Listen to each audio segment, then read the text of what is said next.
Hello everyone. सो आज की video में आप लोग देखने वाले हैं आरआरबी ग्रुप डी एग्ज़ाम 10 दिसंबर 2025 को शिफ्ट 1 में पूछे गए सारे जीके जीएस, जिसमें 2025 के अक्टूबर, नवंबर, दिसंबर के करंट अफेयर पूछे जा रहे हैं और 2 से 3 क्वेश्चन हैं जो रिपीट किए गए हैं।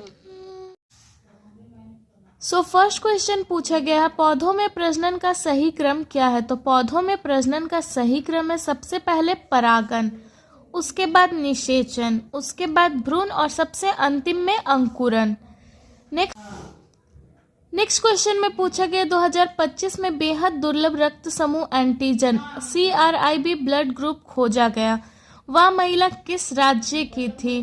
तो 2025 में बेहद दुर्लभ रक्त समूह एंटीजन CRIB ब्लड ग्रुप जो खोजा गया वो महिला आपका कर्नाटक का कोलार डिस्ट्रिक्ट से संबंधित है। नेक्स्ट क्वेश्चन में पूछा गया भ्रष्टाचार धारणा सूचकांक CPI 2024 में प्रथम स्थान पर कौन सा देश है। तो भ्रष्टाचार धारणा सूचकांक CPI 2024 में प्रथम स्थान पर आने वाला देश है डेनमार्क और इसका स्कोर है 90। पर अगर आपसे ये पूछा जाए कि भ्रष्टाचार धारणा सूचकांक 2024 में दूसरे स्थान पर आने वाला कौन सा देश है, तो ये है आपका फिनलैंड और इसमें भारत का आपका स्थान है 96वां। नेक्स्ट क्वेश्चन में पूछा गया दाब यानी कि प्रेशर का एसआई मात्रक क्या है।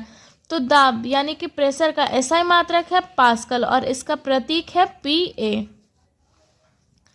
नेक्स्ट क्वेश्चन में पूछा गया धातु और अधातु में कौन सा बॉन्ड बनता है।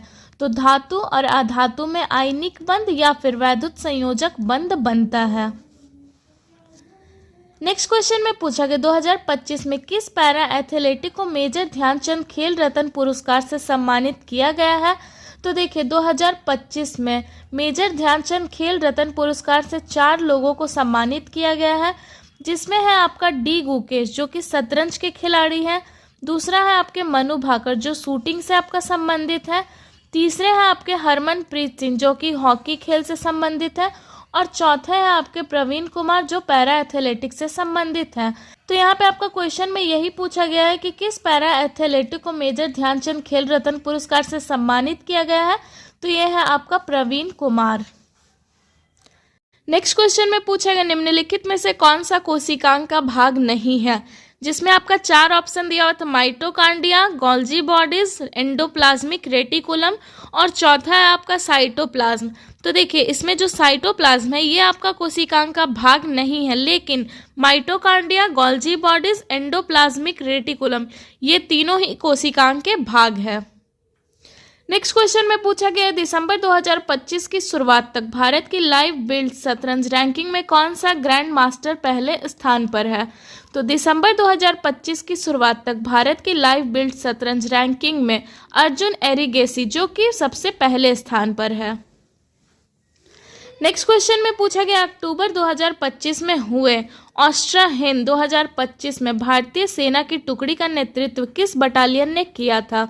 तो अक्टूबर 2025 में हुए अस्त्र हिंद 2025 में भारतीय सेना की टुकड़ी का नेतृत्व करने वाला बटालियन है आपका गोरखा राइफल्स और इसमें भारत और ऑस्ट्रेलिया के बीच संयुक्त सैन्य अभ्यास हुआ था। नेक्स्ट क्वेश्चन में पूछा गया भारत की केंद्र सरकार साइकिलिंग को बढ़ावा देने के लिए कितने नेशनल सेंटर्स ऑफ एक्सीलेंस खोलने जा रहे हैं। तो भारत की केंद्र सरकार साइकिलिंग को बढ़ावा देने के लिए 5 नेशनल सेंटर्स ऑफ एक्सीलेंस खोलने जा रही है। नेक्स्ट क्वेश्चन में पूछा गया सूखे पत्ते और फल तब गिर जाते हैं जब हम किसी पेड़ को हिलाते हैं, ये डैश का उदाहरण मतलब ये किसका उदाहरण है। तो ये आपका जड़त्व का उदाहरण है यानी कि न्यूटन का फर्स्ट लॉ। क्यों? क्योंकि न्यूटन के फर्स्ट लॉ में कहा गया है कि एक वस्तु तब तक अपने स्थिर अवस्था यानी कि विराम अवस्था में रहेगा जब तक उस पर कोई बाह्य बल ना लगाया जाए। नेक्स्ट क्वेश्चन में पूछा गया फेरस सल्फेट FeSO4 के विलयन से लोहे को निम्नलिखित में से कौन सी धातु विस्थापित करेगी। तो फेरस सल्फेट के विलयन में से लोहे को जिंक धातु विस्थापित करेगी। नेक्स्ट क्वेश्चन में पूछा गया हाल ही में कौन से भारतीय दुनिया का सबसे युवा पैरा तैराक बनी है जिसने इंग्लिश चैनल को पार किया है। तो ये है आपकी GR राय जिन्होंने हाल ही में भारतीय दुनिया का सबसे युवा पैरा तैराक बनी है और इन्होंने ही इंग्लिश चैनल को पार किया है। नेक्स्ट क्वेश्चन में पूछा यदि किसी वस्तु का द्रव्यमान 5 kg है उस पर 20 न्यूटन का बल 4 सेकंड तक लगाया जाए और प्रारंभिक वेग 0 हो तो अंतिम वेग कितना होगा। तो इसे सॉल्व करने के लिए सबसे पहले आपको एक्सेलरेशन निकालना होगा, यानी कि त्वरण निकालना होगा। अंतिम वेग निकालने के लिए आपके पास a त्वरण का मान होना चाहिए, ठीक है। तो त्वरण निकालने के लिए आपको a = F/m, जिसमें F आपका है फोर्स जो कि 20 न्यूटन का है, m है आपका मास यानी कि द्रव्यमान जो कि 5 kg का है। तो 20/5 करने पे 5 से 20 को डिवाइड देने पे यहाँ पे आपका 4 आ गया त्वरण, यानी कि त्वरण 4 मीटर/सेकंड² आ गया। अब इसमें न्यूटन का फर्स्ट लॉ लगेगा। न्यूटन का फर्स्ट लॉ का फॉर्मूला V = U + AT। इसमें V आपको निकालना है U जो कि प्रारंभिक वेग आपका 0 दिया हुआ है, A आपका एक्सीलरेशन 4 निकला है और टाइम भी यहाँ पे आपका 4 सेकंड दिया हुआ है। तो 4 चौके 16 होता है और 16 मीटर/सेकंड आपका V वेलोसिटी यानी कि अंतिम वेग होगा। नेक्स्ट क्वेश्चन में पूछा गया, जब किसी विद्युतीय परिपथ में कई प्रतिरोधों को श्रृंखला क्रम में जोड़ा जाता है तो निम्नलिखित में से क्या समान रहता है। तो जब किसी विद्युतीय परिपथ में कई प्रतिरोधों को श्रृंखला क्रम में जोड़ा जाता है तो धारा यानी कि जो करंट रहता है ये आपका समान रहता है। नेक्स्ट क्वेश्चन में पूछा गया, ध्वनि की तीव्रता मुख्य रूप से किस कारक पर निर्भर करती है। तो जो ध्वनि की तीव्रता होती है ये मुख्य रूप से आपका कंपन के आयाम पर निर्भर होती है। नेक्स्ट क्वेश्चन में पूछेगा, ओजोन से संबंधित खतरा आने वाले वर्षों में और अधिक बढ़ जाएगा, ये बात किस संस्थान द्वारा बताई गई है। तो ओजोन से संबंधित खतरा आने वाले वर्षों में और अधिक बढ़ जाएगा, ये बात भारतीय प्रौद्योगिकी संस्थान जो कि कानपुर में है इनके द्वारा बताई गई है। नेक्स्ट क्वेश्चन में पूछा गया, अवतल दर्पण द्वारा बनने वाला प्रतिबिंब कैसा हो सकता है। तो ये आपका रिपीटेड क्वेश्चन है। तो अवतल दर्पण के द्वारा बनने वाला जो प्रतिबिंब रहेगा उसके वस्तु की स्थिति के अनुसार वास्तविक, आभासी और उल्टा सीधा हो सकता है। नेक्स्ट क्वेश्चन में पूछा गया, दांतों का क्षय तब शुरू होता है जब मुंह का pH मान डैश होता है। तो दांतों का क्षय तब शुरू होता है जब मुंह का pH मान 5.5 से कम होता है। नेक्स्ट क्वेश्चन में पूछा गया, एक तितली फूल से भोजन प्राप्त करती है और एक गिलहरी दाना खाती है, ऐसी स्थिति में दोनों किस प्रकार के जीव कहलाएंगे। तो एक तितली जो फूल से भोजन प्राप्त करती है और एक गिलहरी जो कि दाना खाती है, ऐसी स्थिति में दोनों ही तितली और गिलहरी दोनों शाकाहारी जीव है। नेक्स्ट क्वेश्चन में पूछा गया, बैटरी सेल का सही विद्युत प्रतीक कौन सा है। तो बैटरी सेल का सही विद्युत प्रतीक एक छोटी और एक बड़ी समानांतर रेखा है। नेक्स्ट क्वेश्चन में पूछा गया है, वॉसेक्टॉमी में किस अंग को काटा या ब्लॉक किया जाता है। तो वॉसेक्टॉमी में शुक्रवाहिनी या फिर वॉस डिफरेंस को काटा या फिर ब्लॉक किया जाता है और ये रिपीटेड क्वेश्चन है। नेक्स्ट क्वेश्चन में पूछा गया, एक छात्र कक्षा में आखिरी बेंच पर बैठता है, उसे ब्लैक बोर्ड साफ नहीं दिखता है लेकिन 25 सेंटीमीटर दूरी पर लिखे नोट साफ दिखते हैं, तो ये किस दृष्टि दोष का लक्षण है। तो ये आपका मायोपिया का है और इसमें अवतल लेंस का इस्तेमाल करते हैं। ये भी रिपीटेड क्वेश्चन है लेकिन अलग तरीके से पूछा गया है। नेक्स्ट क्वेश्चन में पूछा गया, यदि किसी कार्बन श्रृंखला में प्रीफिक्सेस या सफिक्सेस लगाए जाते हैं तो वे किसको दर्शाते हैं।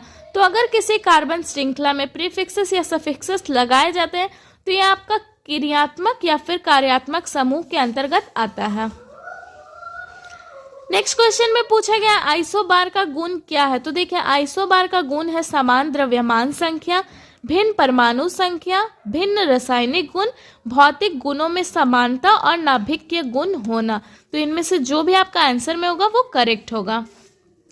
नेक्स्ट क्वेश्चन में पूछा गया है, जनवरी 2025 में गंगा नदी में किस राज्य में बाढ़ से नाव पलट गई थी जिसमें एनडीआरएफ और एसडीआरएफ की टीमों ने बचाव अभियान चलाया था। तो 31 जनवरी 2025 को उत्तर प्रदेश के वाराणसी में बाढ़ से नाव पलट गई थी जिसमें एनडीआरएफ और एसडीआरएफ की टीमों ने बचाव अभियान चलाया था। नेक्स्ट क्वेश्चन में पूछा गया, 2023 तक भारत में सबसे अधिक वन्य जीव अभयारण्य किस राज्य या केंद्र शासित प्रदेश में है। तो 2023 तक भारत में सबसे अधिक वन्य जीव अभयारण्य अंडमान और निकोबार द्वीप समूह में है जो कि आपका केंद्र शासित प्रदेश के अंतर्गत आते हैं। नेक्स्ट क्वेश्चन में पूछा गया, लाल रक्त कोशिकाओं का आकार कैसा होता है। तो लाल रक्त कोशिकाओं का आकार एक चपटी गोल डिस्क के आकार का होता है। नेक्स्ट क्वेश्चन पूछा गया 2025 में न्यू डेवलपमेंट बैंक एनडीबी के नए सदस्य देश कौन बना है। तो देखिए 19 मई 2025 को अल्जीरिया को न्यू डेवलपमेंट बैंक एनडीबी का नवा सदस्य बनाया गया है। नेक्स्ट क्वेश्चन पूछा गया हाइड्रा में मुकुलन द्वारा होने वाला प्रजनन किस प्रकार का होता है। तो हाइड्रा में मुकुलन द्वारा होने वाला प्रजनन आपका अलैंगिक प्रजनन का प्रकार है।